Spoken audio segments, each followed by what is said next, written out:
In this video, we'll be looking at some of the editing options available on the balance sheet. The majority of the editing options within the balance sheet will be available within the Note and Table toolbars. The editing option will allow you to show or hide rows, amend how many columns are showing, or add and remove subtotals. Firstly, to remove a subtotal, simply select the row heading of the subtotal you wish to remove, and then from the Table toolbar, select the Printer button, which will hide the subtotal row.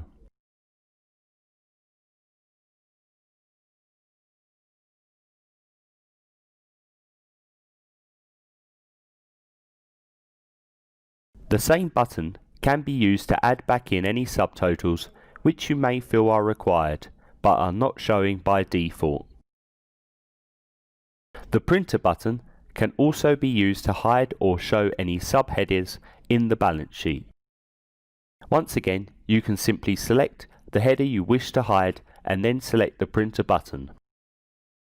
In terms of the columns themselves, by default, a column header will only be present on 2 of the 4 columns.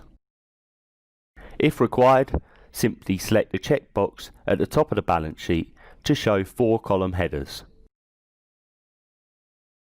You may also decide that figures should be included in different columns. For example, on our balance sheet, the deferred tax is currently showing in the left column within the current and prior year. If required, the alignment button can be used to shift either the row or the group. By selecting the right button on the row, we can show the deferred tax in the right column under the creditors due within more than 1 year. We can use the group alignment button to amend the alignment of an entire section. For example, selecting the current assets section and then selecting the right arrow next to the group in the alignment section will adjust the current assets to appear in the right column.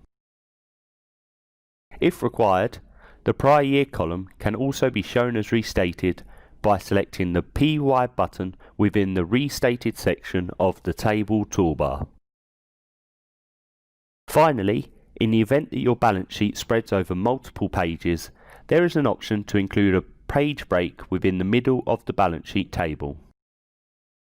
Within the Notes toolbar, select the middle page break option from the Page Break section, which will include a page break between the Net Assets and Capital and Reserve sections. Reselecting this option will remove the page break if required. For more information and other useful videos, visit kb.caseware.co.uk or contact our support team using the information shown on screen.